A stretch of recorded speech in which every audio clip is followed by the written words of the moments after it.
పల్లవి TV ప్రేక్షకులకు యాజమాన్యానికి staff కు బీజేపీ నాయకులు అమర్నాథ్ సారంగుల తరపున రెండో వార్షికోత్సవ శుభాకాంక్షలు. వికసిత్ భారత్ ఫౌండేషన్ ద్వారా ఎంతో మందికి కేంద్ర ప్రభుత్వ పథకాలపై అవగాహన కల్పిస్తూ యువతకు అండగా నిలబడి ప్రభుత్వాన్ని ప్రశ్నిస్తున్నారు అమర్నాథ్ సారంగుల. నేటి యువతే దేశ భవిష్యత్తు నిర్మాతలని నమ్మే వ్యక్తి అమర్నాథ్. పల్లవి టీవీ మరిన్ని విజయాలు సాధించాలని కోరుకుంటూ బెస్ట్ విషెస్ అందిస్తున్నారు అమర్నాథ్ సారంగుల.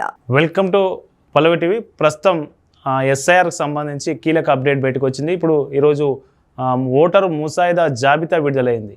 సో స్పెషల్ ఇంటెన్సివ్ రివిజన్లో భాగంగా ఎన్యూమరేషన్ ఫామ్ అన్ని ఓటర్లకు ఇచ్చి ఓటర్ల ద్వారా ఫిల్ చేసినటువంటి ఫామ్స్ అన్నీ మళ్ళీ బిఎల్ఓలు తీసుకొని దాన్ని డిజిటైజ్ చేసి సో దాన్ని మొత్తం ఎంతమంది ఓటర్లు ఉన్నదనేది వివరాలు మొన్న మధ్యనే ప్రెస్ నోట్ ద్వారా రిలీజ్ చేసింది. దాదాపు రాష్ట్రంలో 73 లక్షల మంది ఓట్లు గల్లంతైన పరిస్థితి.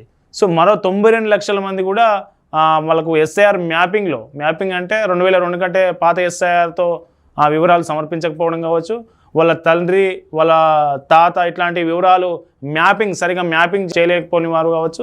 సో అట్లా 92 లక్షలు, ఇట్లా 73 లక్షలు. సో మొత్తం ఇచ్చిన ఎన్యూమరేషన్ ఫామ్ మొత్తం 73 లక్షల ఓట్లు గల్లంతైనాయి. 73 లక్షల ఎన్యూమరేషన్ ఫామ్లు అధికారుల దగ్గర రాలేదు. సో అదే సమయంలో దాదాపు 92 లక్షల ఓట్లకు సంబంధించి మ్యాపింగ్లో అవకతవకలున్నట్లు, సో సరిగా మ్యాపింగ్ లేనట్లు తెలుస్తూ ఉంది. వాళ్ళందరికీ రేపటి నుంచని ఎలక్షన్ కమిషన్ నోటీసులు ఇవ్వబోతూ ఉంది. మీ మ్యాపింగ్ సరిగా లేదు, మీరు ఇచ్చిన వివరాలు మీ ఓటు హక్కును ధృవీకరించడం లేదు, ఇట్లాంటి అన్ని వివరాలతో వాళ్ళకు నోటీసులు ఇచ్చే అవకాశం ఉంది. ఎలక్షన్ కమిషన్ సూచించినటువంటి 12 గుర్తింపు ధ్రువపత్రాలు ఏవైతే ఉన్నాయో అవి సమర్పించకుంటే ఈ 92 లక్షల అన్మ్యాపింగ్ ఉన్నటువంటి 92 లక్షల ఓట్లలో కూడా మెజారిటీ పోయే అవకాశం ఉంది. సో ఈ లెక్కన 1,30,00,000 ఓట్లు తెలంగాణ వ్యాప్తంగా తొలగిపోయే అవకాశం తెలుస్తూ ఉంది. ఈరోజు ఎస్ఐఆర్ ముసాయిదా జాబితా విడుదలైంది కదా, దీనికి సంబంధించి మీ ఓటు ముసాయిదా జాబితాలో ఉందా లేదా ఎట్లా చెక్ చేసుకోవాలంటే ఫస్ట్ గూగుల్లోకి వెళ్ళండి. గూగుల్లోకి వెళ్ళిన తర్వాత ఓటర్స్ అని టైప్ చేయండి. ఫస్ట్ మీకు ఒక చూపిస్తుంది ఎలక్షన్ కమిషన్ ఇది. సో డౌన్లోడ్ ఎలక్ట్రల్ ఫామ్ అని చూపిస్తుంది. సో ఇక్కడ ఇది ఈ విండో ఓపెన్ అవుతుంది. State Telangana. So SIR draft rolls, select district for suppose Jangaon, select assembly constituency Jangaon, select language English. So captcha enter చేయాలి ఇందులో. సో ఇందులో పార్ట్ నెంబర్ కూడా ఇస్తాడు. పార్ట్ నెంబర్ అంటే దానపల్లిన, చిట్యాలన, ఈ విలేజ్లు ఇవన్నీ. సో విలేజ్కి సంబంధించి ఫర్ సపోజ్ నాది పార్ట్ నెంబర్ 52 సంబంధించి నాకు డీటెయిల్స్ కావాలి. ఈ డీటెయిల్స్ కావాలనుకున్నప్పుడు మీద క్యాప్చా ఎంటర్ చేయాలి. NNVHJM. సో ఇక్కడ డౌన్లోడ్ అయింది చూడండి. ఇది డ్రాఫ్ట్ ఓటర్ లిస్టు. ఇందులో మన పేరు ఉంటే మన ఓటు ఉన్నట్టు లెక్క. సో ఇందులో పేరు లేదు అనుకుంటే ఖచ్చితంగా మన ఓటు గల్లంతైనట్లు లెక్క.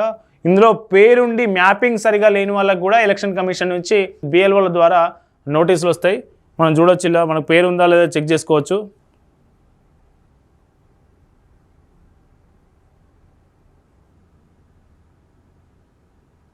సో ఇందులో మన పోలింగ్ బూతుల వారిగా ఈ వివరాలు ఉంటాయి.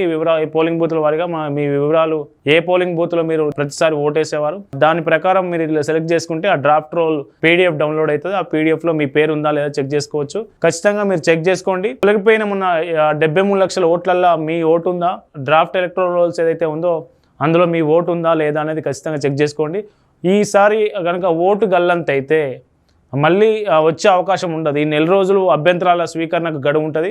ఈ నెల రోజుల్లో ఒకవేళ ఇందులో ఓటు మిస్ అయితే మీరు మళ్ళీ అప్లై చేసుకోండి. దానికి సంబంధిత ధృవీకరణ పత్రాలు ఏముంటాయో అన్నింటినీ పెట్టి మళ్ళీ అప్లై చేసుకోవచ్చు. ఒకవేళ ఓటు ఉంటే ఇంకేమీ చేయాల్సిన అవసరం లేదు, మీది ఎస్ఐఆర్లో ఉన్నట్టే భాగం. సో ఈ వీడియోకి సంబంధించి మీకున్న సందేహాల కింద కామెంట్ చేయండి.